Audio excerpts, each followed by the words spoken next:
Olá, pessoal. Nossa atividade não presencial número 30, dentro ainda do nosso debate aí sobre a expansão das fronteiras da colônia. Essa terceira aula, a gente vai falar de uma outra sociedade. A gente pode dizer que até uma nova sociedade. Não que a antiga sociedade colonial tenha acabado. Não, ela persiste em alguns pontos até hoje, inclusive, né? Mas surge uma nova sociedade na colônia portuguesa, aqui na América, marcada inicialmente pela mineração, que é onde o debate que a gente parou da última aula foi justamente a mineração, e a gente permanece na mineração um pouquinho, tá? Só vamos expandir um pouquinho, porque algumas características desenvolvidas nas regiões mineradoras, né, vão começar a ser desenvolvidas em outras regiões do país também. A principal delas, né, a principal característica vai ser a urbanização. A gente vem debatendo sempre sobre o Brasil colonial, um Brasil rural, né? E aí na expansão das fronteiras da colônia. Um Brasil que se expande, que vai entrar para os sertões adentro, que vão redefinir os limites da colônia portuguesa, né? E é marcadamente rural. Só que com o surgimento da mineração, né, do trabalho minerador, a gente vai ver o desenvolvimento de uma sociedade mais urbanizada. E não só na região mineradora, isso vai começar a se desenvolver também em outras regiões, certo? Já existiam cidades, já existiam alguns núcleos urbanos nos períodos iniciais da colônia, mesmo antes da mineração. Sim, a gente sabe, tinha Salvador era uma grande cidade, né? Recife acaba se tornando uma grande cidade, principalmente depois da presença dos holandeses, né? Antes era Olinda, né? Você vai ter São Luís do Maranhão, você vai ter Belém, você vai ter algumas cidades aqui em Sergipe, a gente vai ter a cidade de São Cristóvão, né? A minha cidade atual, né? Que vai ter um desenvolvimento urbano. Porém, o desenvolvimento que vai ocorrer após o período da mineração, né, e com a mineração, vai diferenciar. Essa foto aí é uma foto de cerca de 1880, ou seja, do final do século XIX, né, que é o mercado e a igreja de São Francisco, lá em Ouro Preto, né, antiga Vila Rica. A Sociedade do Ouro, ou também, você pode ver em outros livros ou em outros textos, né, a Sociedade Mineira. A exploração das minas de ouro e diamantes provocou muitas transformações na colônia. Por causa do grande deslocamento de pessoas para a região das minas e a fundação de vilas e cidades no interior do território. Formou-se pela primeira vez na colônia uma sociedade predominantemente urbana. Olha só, quer dizer que a maior parte da população começou a se concentrar em núcleos urbanos, em vilas e cidades.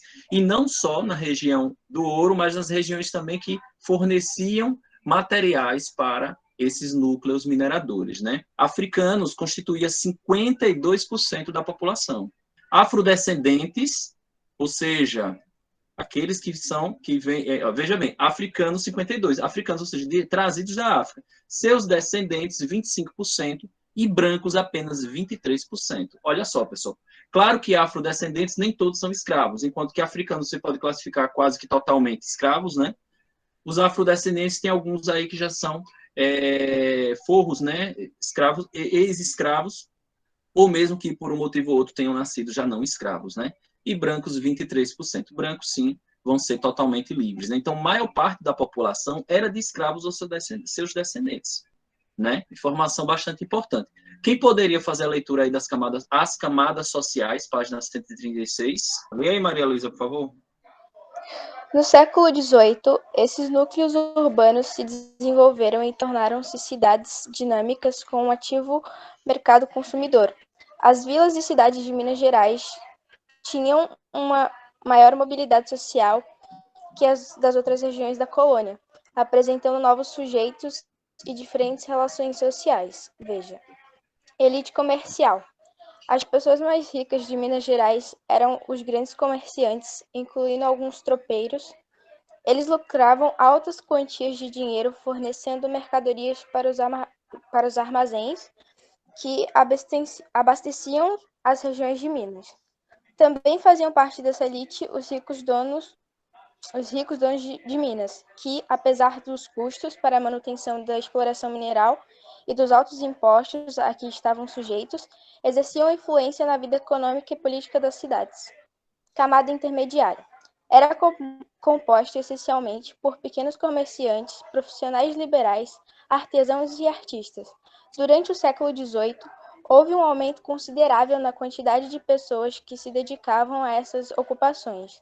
Parte dessa camada era formada pela população mestiça, indicando certa mobilidade social na região das Minas.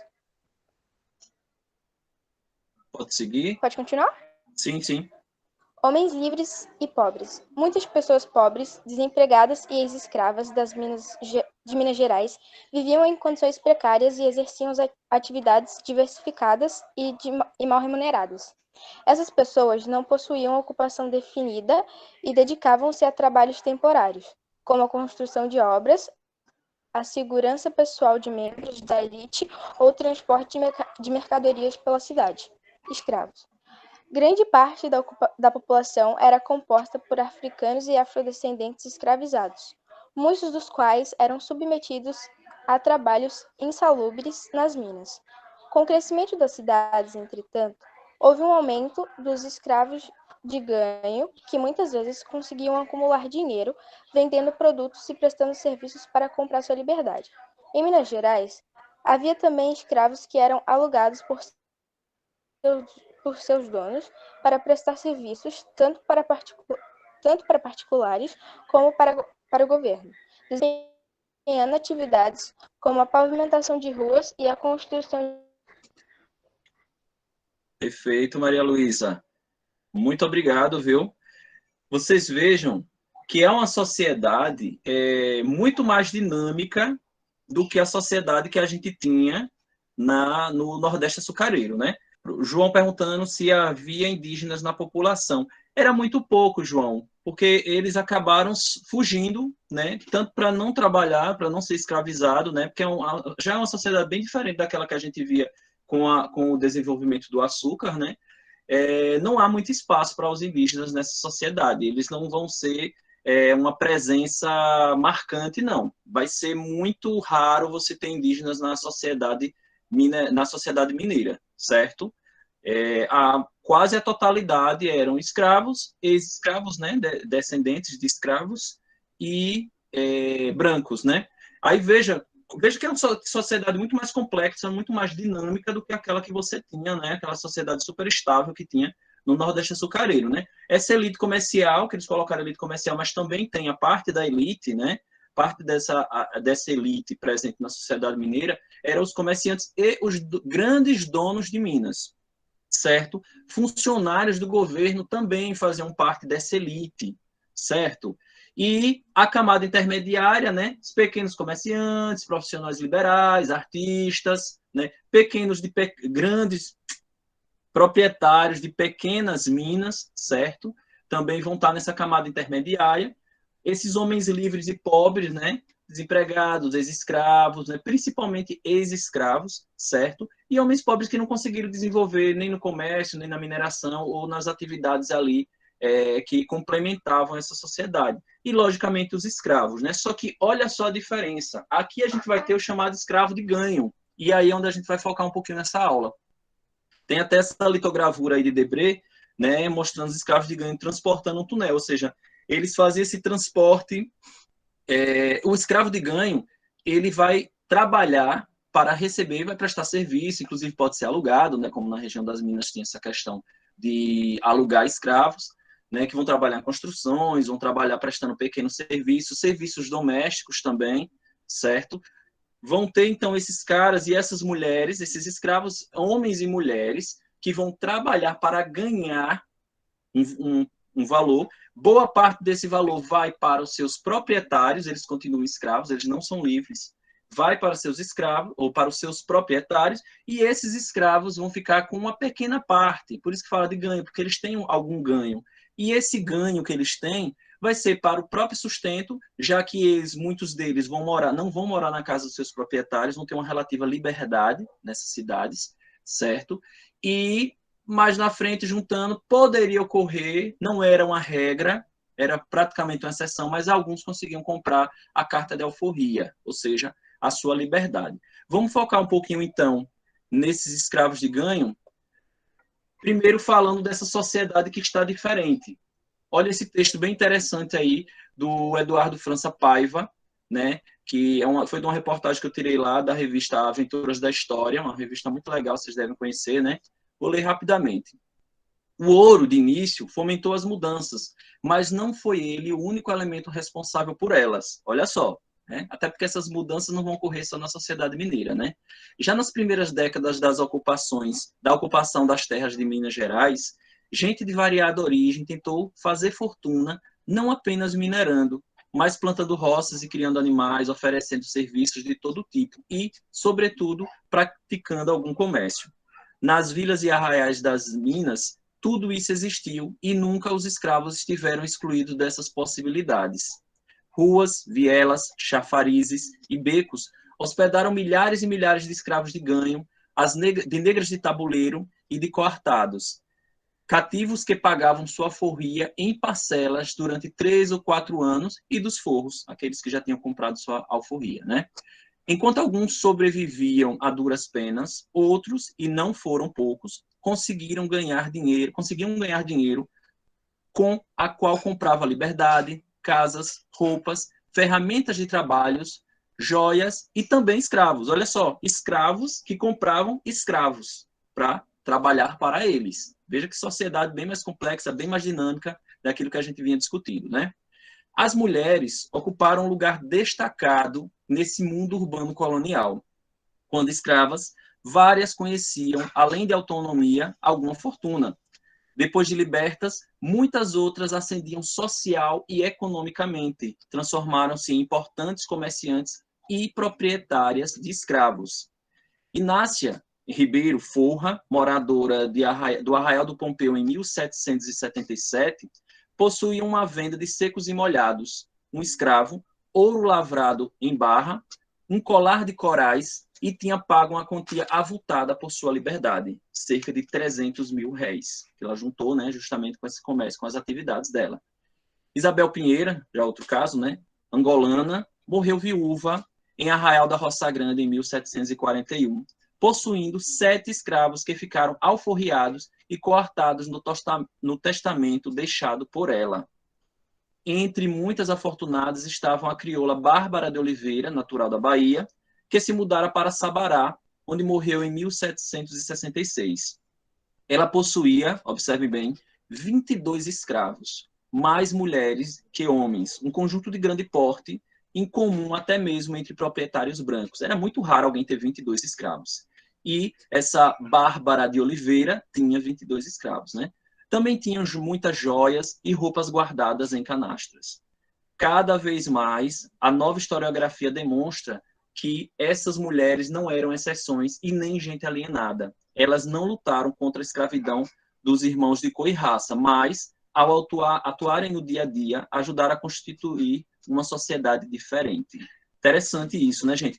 Essa reportagem ela vai falar de outras mulheres que tiveram grande desenvolvimento, fazendo um comparativo com a Chica da Silva, que foi que era escrava, né? Se casou com um proprietário de mina de diamantes, e ela acabou se tornando uma das mulheres mais influentes lá na cidade, a mulher mais famosa e mais influente da cidade de Diamantina, certo? Tem filmes, né? Tem série, teve novela, se eu não me engano, também sobre Chica da Silva. E é uma personagem bastante marcante dessa sociedade. Outra figura, pessoal, que vocês não sei se vocês conhecem, eram os tigres, né? Ou tigreiros, ou tigrados. Quem eram esses escravos? Isto é uma das histórias bem tristes, né? Que a gente vai poder utilizar como exemplo de como era o trabalho escravo nas cidades, certo? Um dos muitos, né? Todos os trabalhos praticamente pesados eram feitos por escravos. Vejam esses, né? Quem eram esses tigres? Ó, os tigres eram os escravos responsáveis pelo recolhimento e despejo da urina e fezes de muitos moradores das cidades no período colonial. Nessa época, a maior parte das casas não contavam com algum tipo de instalação sanitária. Mal tinha banheiro, tá, pessoal?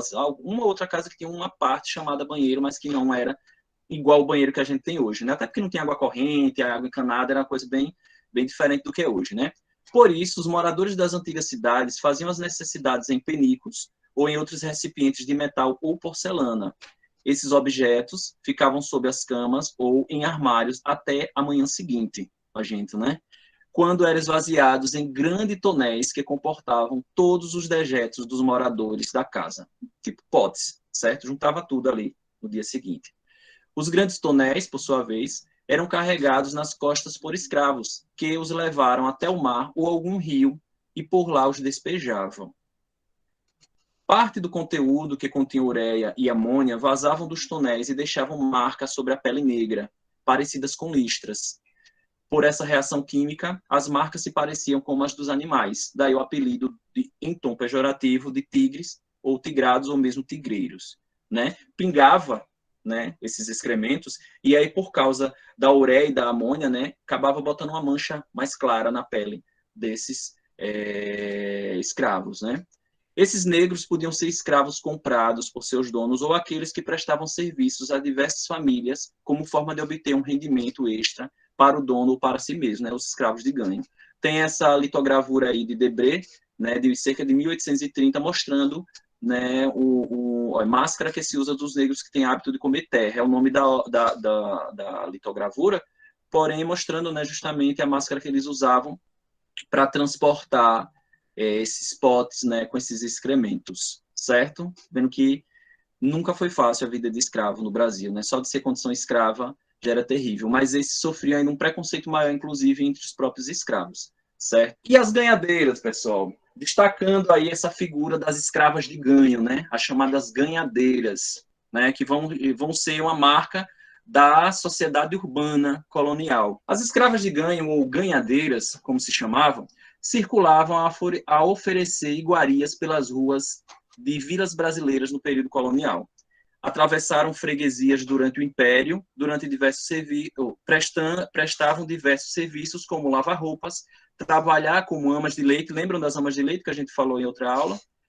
E mercadejaram variados tipos de comidas, doces, quitutes, carnes, frutas, louças, em tabuleiros, gamelas, cestos e quitandas nos movimentados centros urbanos da nascente república. Você vê que desde o período colonial até a República. E até hoje não são mais ganhadeiras, mas nós temos as negras de tabuleiro, né, vendendo comidas, algumas delas que a gente discutiu na aula sobre a dieta africana, né?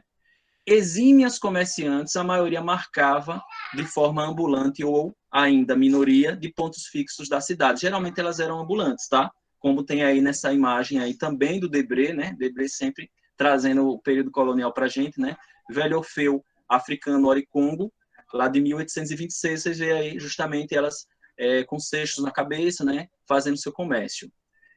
Os alimentos produzidos e comercializados por elas provinham da dieta e hábitos alimentares africanos, além dos temperos da senzala ou na casa grande. Ela aprendia, né, elementos ali de todas essas fontes de conhecimento, né?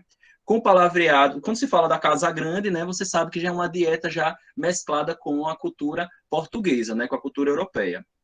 Com palavreado e gestos típicos, elas compuseram importante mão de obra explorada por seus senhores ou libertas a consolidar um incipiente mercado urbano à época. As escravas ganhadeiras eram obrigadas a dar a seus senhores uma quantia previamente estabelecida em acordo informal. O excedente, ao combinado, era acumulado para gastar no dia a dia e, quiçá, né, quem sabe, comprar até sua liberdade. Essas são as escravas de ganho ou ganhadeiras, né? E aí, olha o que ficou, né? E aí onde você tem contato com essa cultura do Brasil colonial, que não é uma cultura que nasce no Brasil colonial. A África Ocidental tinha esse costume das mulheres comerciantes. Foi essa cultura da África Ocidental, principalmente, que foi trazida para cá, para as cidades, coincide justamente com o período que começou a trazer africanos de outras regiões também. Tá? Esse aí é o tabuleiro da Baiana, lá no Pelourinho, né?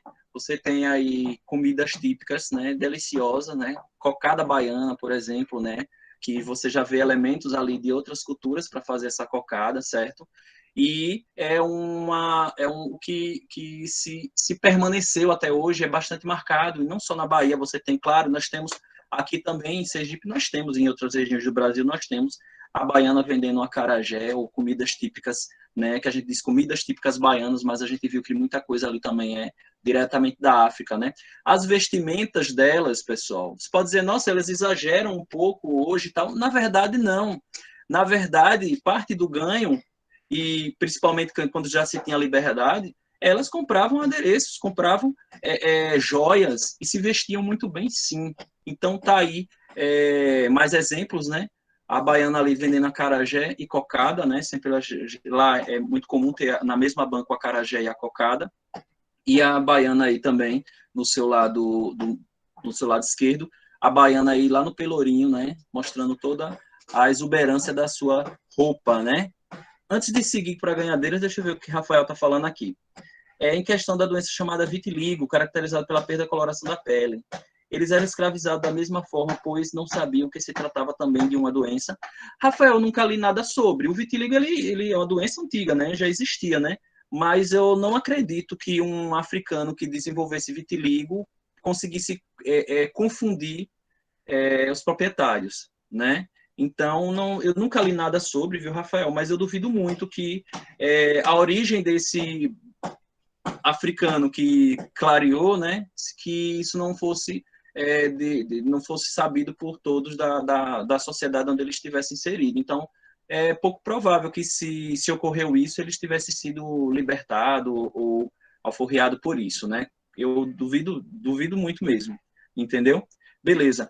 Pessoal, e aí, olha só, carnaval, vamos voltar para o carnaval 2020, o último carnaval que a gente teve, né?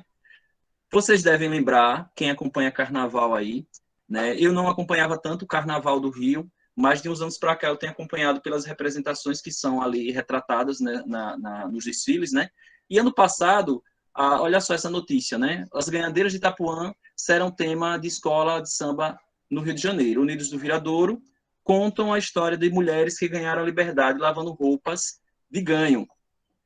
Eu quero que vocês vejam, vou botar um vídeo para vocês verem, né? Como foi a inspiração, como foi essa escolha da Viradouro, né? E principalmente, na verdade, o vídeo vai mostrar as ganhadeiras de Itapuã, né? Falando da tradição das ganhadeiras de Itapuã, e eles vão falar um pouquinho do trabalho das ganhadeiras lá em Salvador. Quem conhece Salvador, quem já foi a Salvador, deve ter visitado Itapuã, onde tem o famoso farol Itapuã, e tem a Lagoa do Abaeté.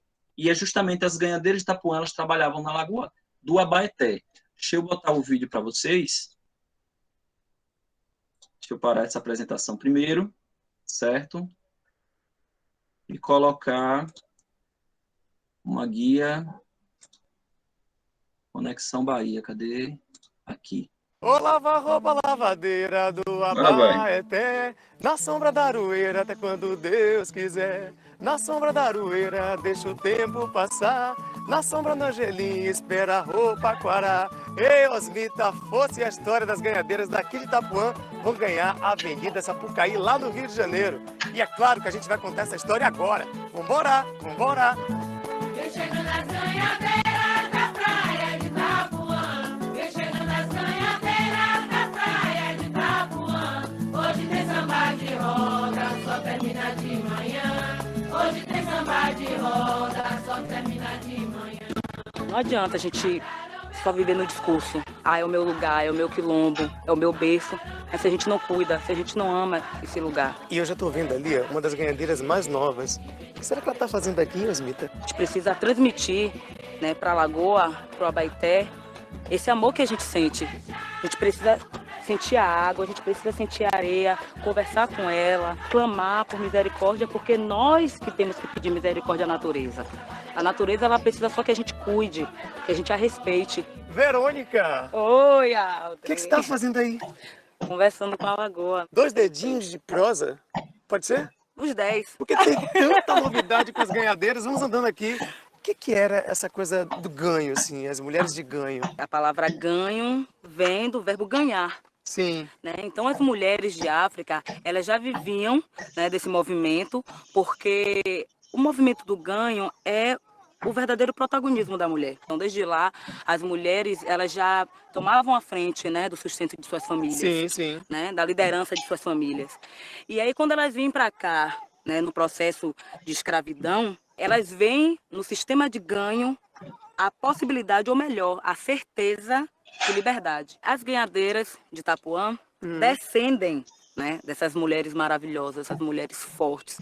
Então, o comércio, ele já vem na nossa corrente sanguínea. Minha avó era ganhadeira, minhas tias, e todas essas que fazem parte das ganhadeiras de Itapuã atualmente, foram ganhadeiras e são ainda. As ganhadeiras nascidas na praia de Itapuã, vendendo peixinhos baratos, pescados pela manhã. Tem se falado muito da questão de que talvez as ganhadeiras de Itapuã sejam ou foram as primeiras feministas do país. Por que esse pensamento? Eu digo que as ganhadeiras de Itapuã é uma célula desse sistema, né? Mas o protagonismo feminista vem desde a África, quando as mulheres vivenciam o sistema, o movimento de ganho. Por que eu falo que é um movimento? Porque é contínuo, ele se reconfigura, mas continua sendo um movimento de ganho. A gente vê, hoje chama de que? Empreendedorismo. Está explicado. Então é por isso que tem essa ideia de que talvez elas sejam as primeiras feministas do Brasil, porque são as primeiras mulheres que empreendem, né, para ganhar. Não são as ganhadeiras de Itapuã que são as primeiras, são as ganhadeiras, porque quando elas vêm de África, elas se espalham por todo o Brasil. Elas ainda lavam hoje? Aldrin, eu acho que você está me perguntando demais. Eu sou novinha, meu filho. Eu sou uma ganhadeira novinha.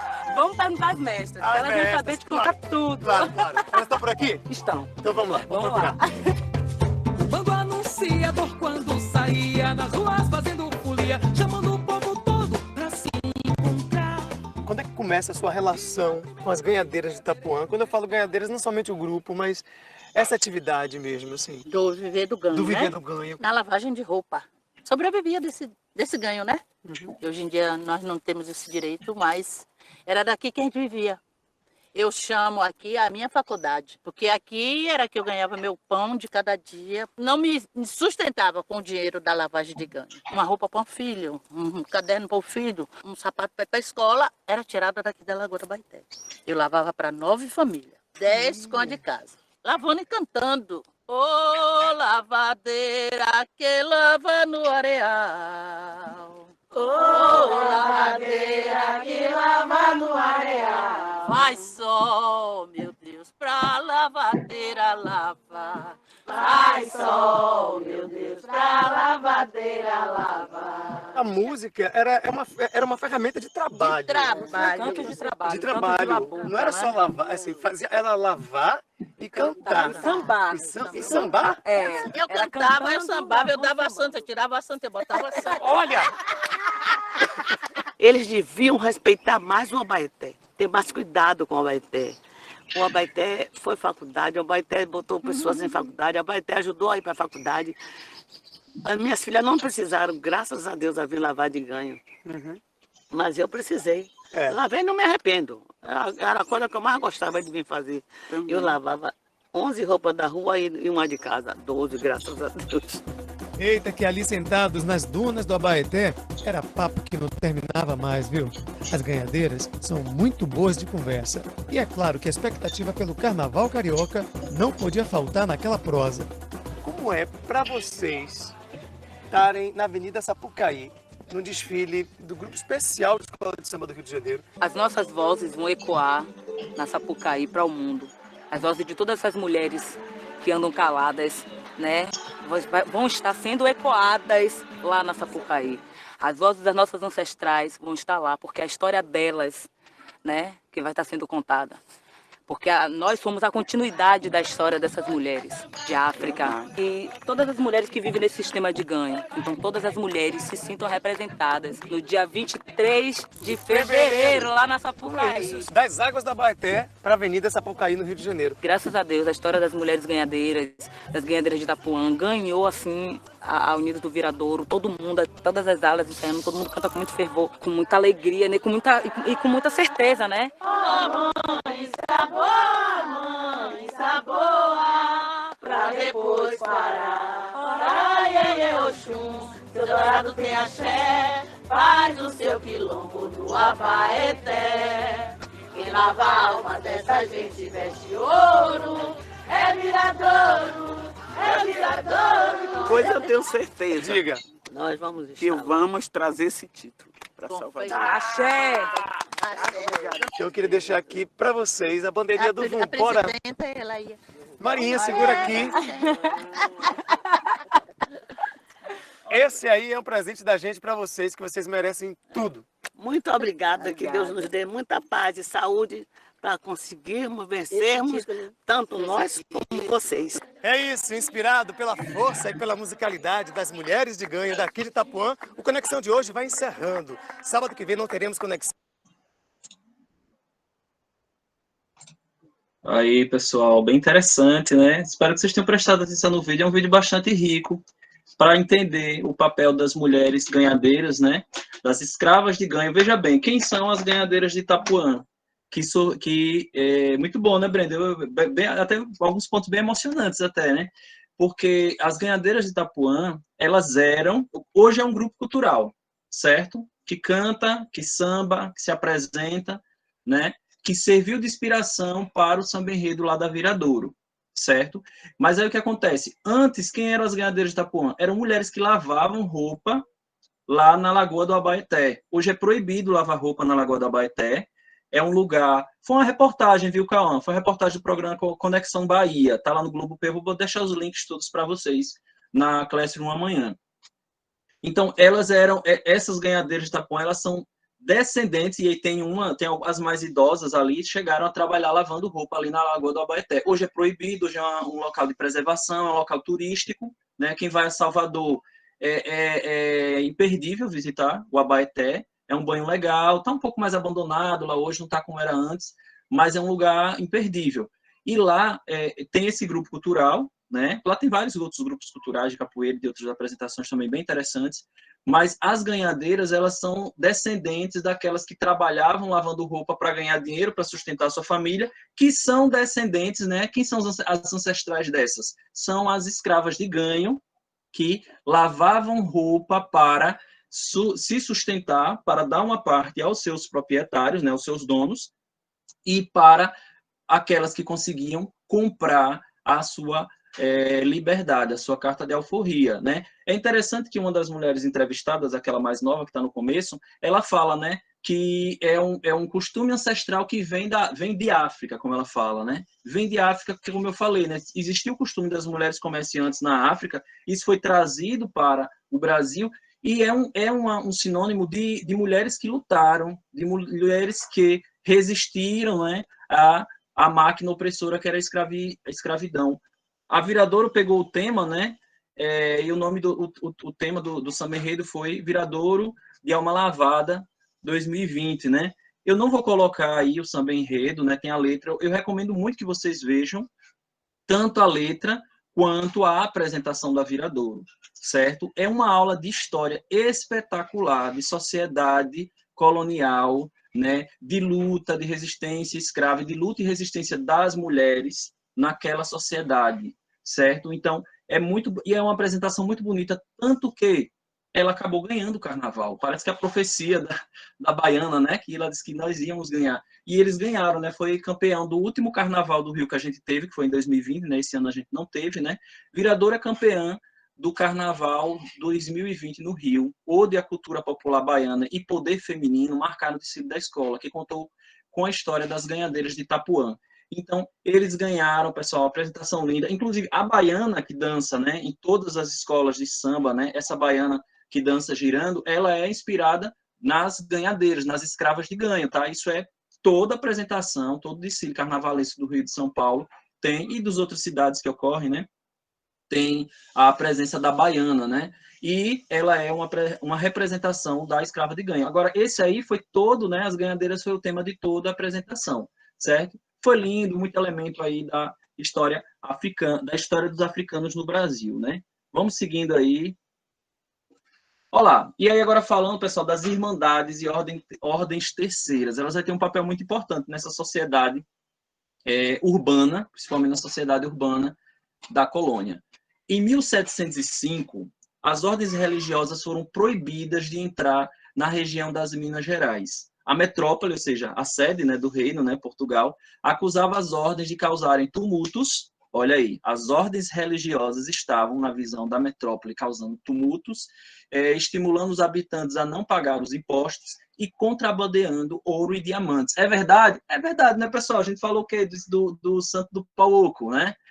Quem era que acobertava, né, esse contrabando de minérios preciosos nas cidades ali das Minas, né? Era claro, sim, parte das ordens religiosas ali, a presença da Igreja Católica, né?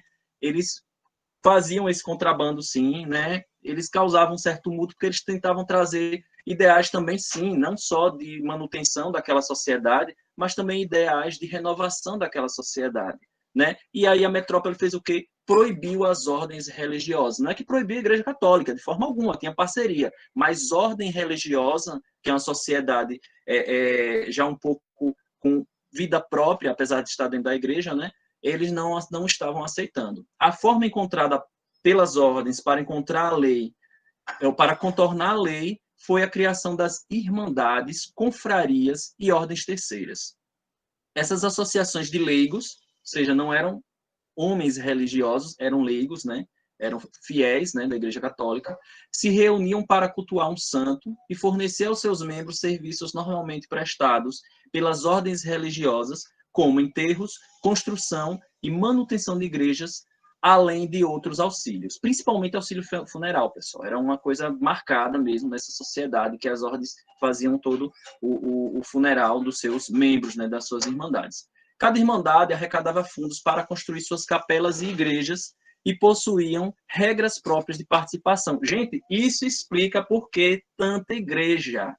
Por que tanta igreja nas cidades coloniais? Dizem que só em Salvador tem 365 igrejas, não sei qual é o número exato de igrejas, mas eu não duvido que tenha mais de 300, porque todo lugar que você vai tem uma igreja. Se você vai aqui na sede de São Cristóvão, tem várias igrejas do período colonial, uma do lado da outra.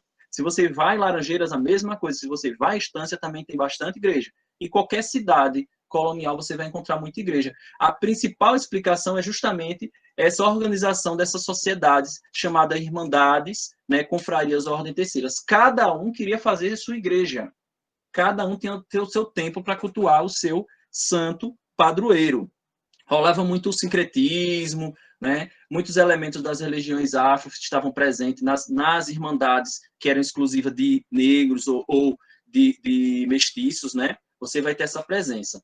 Nas ordens terceiras, olha só, ordens terceiras que eram frequentadas por brancos, não eram admitidos negros, pardos e cristãos novos, que são o quê? Né? E seus descendentes. Cristãos novos são aqueles que são judeus que dizem que se converteram ao cristianismo, né? Então, nas ordens terceiras, como aqui na sede de São Cristóvão, você tem ali o convento de São Francisco, né, na Praça de São Francisco, ali é o patrimônio da humanidade, né, reconhecido pela Unesco. Ali era na ordem terceira, a ordem terceira São Francisco, né, a ordem terceira franciscana. Só brancos poderiam participar, né? Negros, forros e escravos participavam de ordens como a de Nossa Senhora do Rosário dos Pretos ou Nossa Senhora das Mercês, entre vários outros. Igrejas que também eram venerados outros santos negros, como Santo Elesbão, que eu não conheço, Santa Ifigênia e São Benedito. Olha só, pessoal, isso explica, né, por que tanta igreja, porque esses cultos específicos em cada igreja, né, e essas irmandades quando tinham costumes próprios, tinham regras próprias, certo? Vitória. No caso de andar aqui em São Cristóvão, me canso de andar aqui em São Cristóvão e dar de cara com igrejas. É verdade, né? O tempo todo você encontra, fora aquelas que estão em propriedades privadas, em fazendas, né? Fora as que estão espalhadas em outras regiões e foram abandonadas, né? Então vai ter todas essas divisões. Tem aquelas igrejas mais antigas, no período anterior a esse também tem, tá? Voltando lá para o nosso slide. E aí eu peço que alguém faça a leitura da página 137, o papel social das Irmandades. Quem poderia ler? Vitor Alberto, né? Página 137. O papel social das Irmandades. As Irmandades desempenharam importante papel social no período colonial. Leia o texto. Associações de caráter local, as Irmandades auxiliavam a ação da Igreja e facilitavam a vida social, desempenhando grande número de tarefas, muitas delas da alçada do governo, como a manutenção de asilos, orfanatos e hospitais. Sua finalidade específica era promover a devoção a um santo. Geralmente, um grupo de pessoas de uma localidade se organizava para manter o culto, a capela e a festa no seu dia. Por isso, o que caracterizava essencialmente a Irmandade era a participação leiga no culto católico. Os leigos, os simples fiéis, assumiam e promoviam suas próprias atividades devocionais, sem necessidade da participação direta e constante dos padres e religiosos. Havia irmandades formadas por pessoas de diferentes grupos sociais, como a de São Miguel e Almas, que congregava escravos e ex-escravos, e a do Santíssimo Sacramento, composta por homens brancos de elite e cristãos novos, judeus convertidos. Algumas irmandades, como a de Nossa Senhora do Rosário dos Homens Pretos, formada basicamente por escravos, muitas vezes juntavam dinheiro para alforriar seus membros. Outras se tornaram também um espaço de resistência cultural, em que ritos e tradições da religiosidade africana se fundiam com a religiosidade cristã, criando uma identidade própria. Perfeito, obrigado, Victor. Por nada. Veja bem, você vê como ele fala aí, o papel social, né, dessas irmandades, né? Elas auxiliavam a ação da igreja, né, igreja católica, né? Lembrando que só tinha igreja católica inicialmente aqui, né? Você vai ter a presença de igreja protestante bem depois, né? Os cristãos novos os judeus eram obrigados a se converter, né? Ao catolicismo, né? O catolicismo era a regra, né? Era a religião oficial e obrigatória. Beleza, Natan, vai ter que sair tranquilo.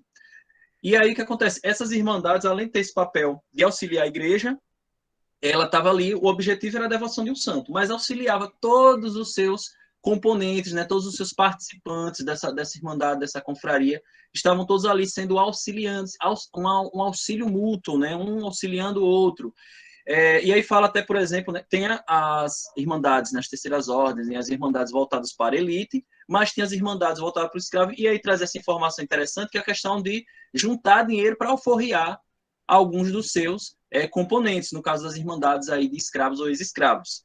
Bem legal esse papel, né? E também outro destaque, ele fala essa questão da criação da identidade própria, né? O sincretismo religioso, já que aquelas irmandades que eram devotas a santos negros, né? Eles traziam também, começavam a utilizar elementos da cultura africana e das crenças africanas. Isso explica também muito dos rituais que a gente tem, principalmente no Recôncavo Baiano, lá em Recife, lá em São Luís, no próprio Rio de Janeiro. Então, isso é trazido desse período, certo? Alguém ia falar? Olha só, essa é a igreja de Nossa Senhora Rosário dos Homens Pretos, aqui em São Cristóvão, né? Ela foi construída em 1746, é uma igreja bem antiga, tá? Fica lá na sede de São Cristóvão, né? Na Cidade Alta, certo? Era, logicamente, uma irmandade de escravos ou ex-escravos, certo? Essa aí já fica em Laranjeiras, né? A igreja Nossa Senhora da Conceição dos Pardos, ou dos Homens Pardos, construída lá entre 1843 e 1860, iniciou as obras lá em 1843, certo? Ela pertencia a uma irmandade de escravos e ex-escravos, né? E de mestiços. Oi, quem é que tá com o som ligado aí? Olha só, pessoal, rapidamente aí falando sobre a importância das festas. Durante o período colonial, as festas na sociedade mineira podiam ser de cunho religioso ou financiadas pelo governo. Nessas últimas, geralmente eram prestadas homenagens ao rei de Portugal, ó, que figura, né? As vitórias militares consideradas importantes, entre outras ocasiões solenes. Já as festas religiosas, muitas delas financiadas pelas irmandades, geralmente homenageavam os santos católicos, né? Isso você tem até hoje nas cidades, né? Essas procissões, essa devoção a santo, ela é do costume colonial, claro que proveniente, né, dos costumes europeus, certo? Beleza, Rafael, tranquilo. Para as autoridades coloniais, as festas ajudavam a exercer o controle, olha aí o pão e circo, sobre a população, pois a exaltação da figura do rei reforçava as tradicionais hierarquias sociais ou, no caso das festas religiosas, reafirmavam a predominância de preceitos morais católicos que regiam a sociedade, né? Os elementos ali da crença católica, eles serviam para estabelecer um padrão europeu a essa sociedade, né? Os valores cristãos estão atrelados aos valores civilizatórios dos europeus, né? Isso, pessoal, a gente já discutiu um pouquinho isso já há algum tempo atrás, né? Essa imagem aí, inclusive, né, uma característica importante das festas era a possibilidade da socialização que criavam, reunindo e incentivando a convivência entre diversas camadas sociais, Nas ocasiões festivas, como nas procissões, eram realizados verdadeiros espetáculos, com muitos fogos de artifícios e carros alegóricos. As pessoas vestiam fantasias ricamente adornadas e saíam às ruas para festejar. Ao lado, uma litografia de Rugendas, né, produzida em 1835, mostrando a celebração do rei e uma rainha negros em uma congada. E o livro de vocês vai trazer algumas informações sobre a congada, que não vai dar para a gente detalhar aqui, certo? E aí, pessoal, já falando já o último tópico da nossa aula, sobre o Barroco Mineiro. Não vou aprofundar, porque não tenho propriedade tanto de falar sobre as artes, né, como a professora Wilma, mas tenho certeza que ela já deve ter trabalhado com vocês. A gente já falou um pouco do Barroco quando a gente estudou o Renascimento, né? Lá, o Barroco que surge lá na Itália, né? Ele vai ter suas características próprias, porque o Barroco Mineiro, ele surge do Barroco Europeu, mas com as características aqui do Brasil Colônia, né? Todo elemento cultural, pessoal, quem estudou um pouquinho de cultura comigo sabe disso, todo elemento cultural, ele sofre por transformações. A cultura, ela não é algo estável. A cultura, ela está em plena transformação. Por isso que você não vai dizer que o Barroco Mineiro é outra coisa. Não, ela é o Barroco renascentista, o Barroco Europeu, transformado, né, em elementos aqui brasileiros. O termo Barroco faz referência tanto ao estilo artístico, musical, literário, quanto a um período entre o final do século XVI e o início do século XVIII, surgido na Europa, opunham-se à estética clássica do Renascimento, né? Ele já é num segundo momento ali do Renascimento, não é no início. Quando chegou ao Brasil, entretanto, o Barroco ganhou características peculiares. Vou fazer a leitura rapidamente, tá, pessoal? Com a descoberta do ouro, para entender por que o Barroco aqui vai ter características próprias, né? Com a descoberta do ouro, estende-se por todo o país o gosto pelo barroco. Durante o século XVIII, a arte colonial mineira resiste às inovações, mantendo um barroco tardio, mais singular.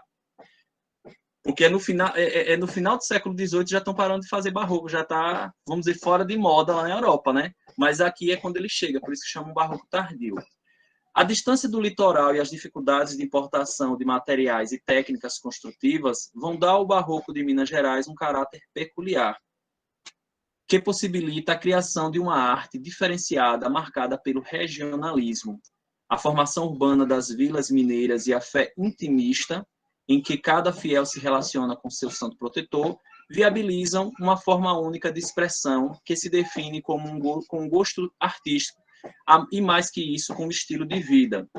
A vida urbana em Minas Gerais era maior e os habitantes formavam sociedade exibicionista, onde se dava grande importância à ostentação da riqueza e à construção de belas casas e grandes igrejas. Era uma forma de expor o luxo e a riqueza. O barroco, por suas formas exuberantes, foi um estilo que predominou, pois tinha como objetivo ofuscar os sentidos, afirmar esplendor divino, conquistar a alma e maravilhar e extasiar os fiéis. Olha aí, a utilização do barroco, né, algo que a gente viu também na Europa, mas a utilização do barroco como elemento de quê? De evangelização. Sendo assim, o estilo barroco foi utilizado como uma arma da contra-reforma, olha aí, né, se localizando aí nesse contexto de discussão de reforma protestante, depois contra-reforma. O barroco está dentro do quê? Desse movimento de contra-reforma. Diante do protestantismo, que pregava austeridade e rigidez, o catolicismo reagiu com o barroco, que era oposto, pregava um movimento das formas, né? Isso é um debate ali no campo das artes, mas com um elemento religioso por trás.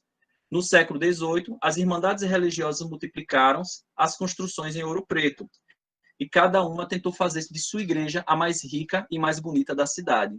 Com ouro abundante na região, as igrejas guardavam verdadeiros tesouros em seus altares, decorados com talhas douradas. Pessoal, vocês dizem, professor, mas essas características, elas estão presentes nas igrejas aqui de Sergipe, da Bahia, de Alagoas, de Pernambuco? Sim, estão, né?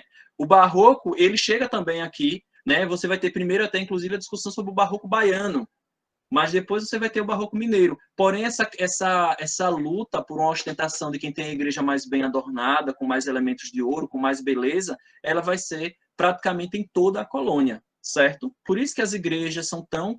você vai... A igreja de São Francisco mesmo, aqui em São Cristóvão, ela é muito, muito bela, né? Muito rica. Você vai em Salvador, você vai dar de cara... A própria igreja de São Francisco, né? Uma ordem terceira, né? Uma ordem de brancos, né?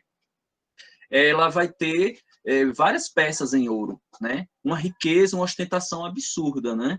É claro que não vamos entrar aqui na discussão, né? Se isso é condizente com o cristianismo e tal. Essa não é a intenção da discussão, né? Com a pedra-sabão, matéria-prima local, substituíram o mármore europeu e encontraram soluções originais para a decoração de cada uma das igrejas. Por trás das fachadas simples, levantavam colunas retorcidas e esculpiram anjos, seres mitológicos, santos e cenas bíblicas. Né? O Barroco Mineiro, aí esse texto de Carlos Augusto Ribeiro Pinto, né? Tem essas características, então, né? A obra barroca, né? O estilo barroco, ele é para chamar a sua atenção. Ele não é uma obra estática, é uma obra que tem movimento, né? É uma obra... Ué, professor, então quer dizer que as estátuas, as esculturas se movem? Não, mas ela dá uma sensação de movimento e ela traz emoção. O barroco, essencialmente, né, é isso, é para extasiar a fé, para deixar você maravilhado. Diferente do rococó, que é mais refinado, né?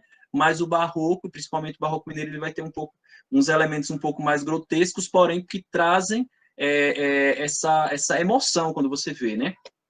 Claro que famosíssimo, né? O exagero, muito bem, Maria Cruz, o exagero. Tá vendo? Eu não tenho muita propriedade para falar de artes, tá, pessoal? Estudei muito pouco história da arte, pretendo mais na frente fazer um curso na área, porque eu sou fascinado. Um dos principais artistas do Barroco Mineiro foi Antônio Francisco de Lisboa, conhecido como Aleijadinho. Com auxílio de seus aprendizes, ele executou belíssimas obras de arte, como as esculturas de pedra-sabão representando os 12 profetas bíblicos. Essa fotografia de 2006, vemos o destaque do profeta Daniel e no fundo o santuário de o Senhor Bom Jesus dos Matozinhos, lá em Congonhas do Campo, Minas Gerais. Né? Ela foi projetada, executada, né? Pelo Aleijadinho, pelos seus auxiliares. E sim, na literatura também, está na arquitetura, está na literatura, está nas artes plásticas, certo? Deixa eu ver, tem muita gente ainda? Tem quase 30 pessoas, então eu vou botar um vídeo rapidinho, é pequeno mesmo, viu, pessoal? Sobre o Aleijadinho. Vamos lá.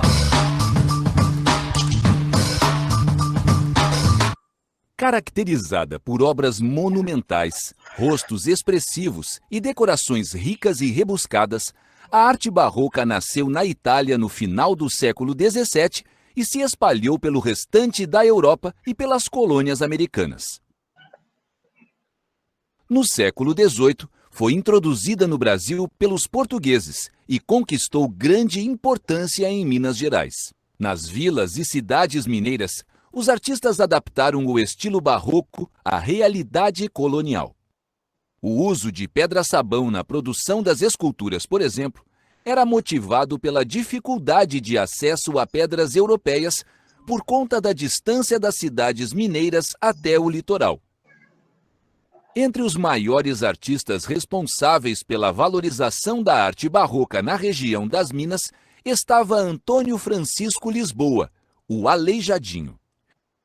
Ele ganhou esse apelido em razão de uma enfermidade que causou deformações em seus membros e o obrigou a andar de joelhos.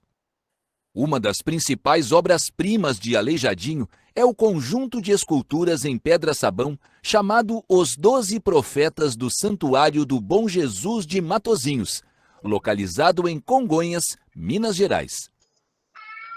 Encomendadas pela Igreja Católica, as esculturas foram produzidas em tamanho real entre 1800 e 1805, e sua função era auxiliar na catequese das pessoas que não sabiam ler. O profeta Daniel, por exemplo, foi esculpido com uma coroa de louros na cabeça para simbolizar a vitória. Segundo a narrativa bíblica, Daniel foi acusado de desobedecer a uma ordem real. Como punição, ele foi encarcerado em uma cova cheia de leões, mas no dia seguinte, devido à sua fé, foi solto sem nenhum ferimento. Outra escultura é a do profeta Abdias. Ele foi representado jovem, sem barba, com um gorro e uma túnica longa. Apontando um dedo para o céu, Abdias carrega um pergaminho com dizeres sobre a falta de solidariedade entre os mais fracos diante de um opressor. As características realistas, como olhos espaçados, gestos de mãos e braços, lábios entreabertos e dobras de roupas sugerem movimento às figuras. Esses recursos expressivos possibilitam que a obra deixe de apenas representar uma história para também promover formas de interação com o observador. Interessante isso aí, que vai falar de como a obra barroca ela tenta interagir, né, com a pessoa. Você não vai só admirar, mas você vai sentir um pouco, você vai ter uma emoção a ver uma obra barroca, né? Ela traz emoção, a interação dela se dá através da emoção. E você vê que aí os profetas e tudo isso, para quê? Qual é o objetivo? Evangelizar, né? A maioria das pessoas não sabiam ler. Então, é através das obras, dessas obras de arte, seja na literatura, seja nas artes plásticas, nas esculturas, nas construções, né? Então, vai ser assim. Inclusive, vou ter essa foto aí do Centro Histórico de Laranjeiras. Laranjeiras, São Cristóvão, Propriá, Estância, elas estão nesse debate já de sociedade urbana no período colonial, né? Nesse segundo momento do período colonial brasileiro, né? Então, São Cristóvão é uma boa representação disso, né? Uma boa herança desse período. Laranjeiras, entre outras cidades, certo? Aí, imagem do Largo do Pelourinho, lá em Salvador, né? Que é espetacular. E aí eu finalizo, então, pessoal, e eu vou deixar essa atividade, vou deixar uma atividade para vocês, eu vou postar tanto essa aula quanto a atividade. Para finalizar, eu vou deixar um vídeo rodando, que é o Samba Enredo da Viradouro, certo? É um complemento da aula. Vai estar o link também lá na Classroom para vocês verem, né? Como também vou botar o link do desfile da Viradouro, né? O desfile da primeira noite de Carnaval do Rio de Janeiro, da Viradouro. Certo? Valeu, pessoal. Fiquem então aí com o Samba Enredo. Um abraço a todos vocês e até semana que vem. Prepare o seu coração, que lá vem a escola da emoção. Lá vem a Unidos do Viradouro. Oh, mãe, saboa, pra depois parar.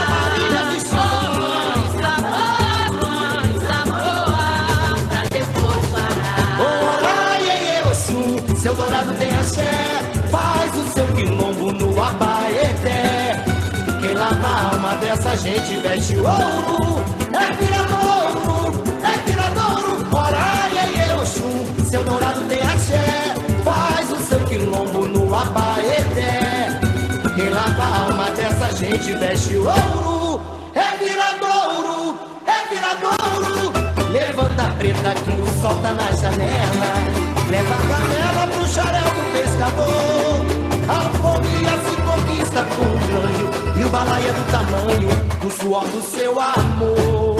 Maninha, esses velhos areais onde nossas ancestrais acordavam as manhãs pra lutar.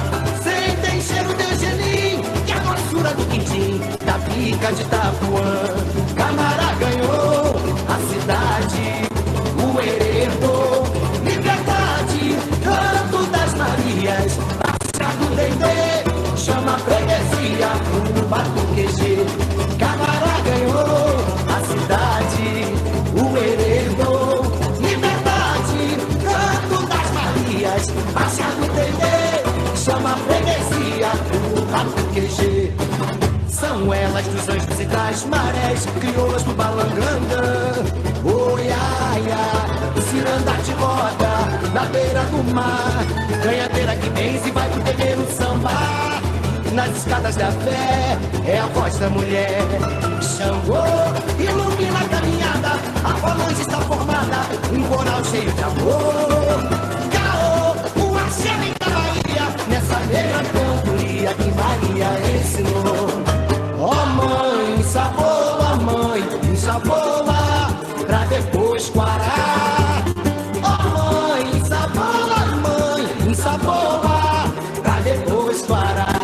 Ora, iê, Oxum, seu dourado tem axé, faz o seu quilombo no Abaeté. Quem lava a alma dessa gente veste ouro. É Viradouro, ora, iê, Oxum, seu dourado tem axé, faz o seu quilombo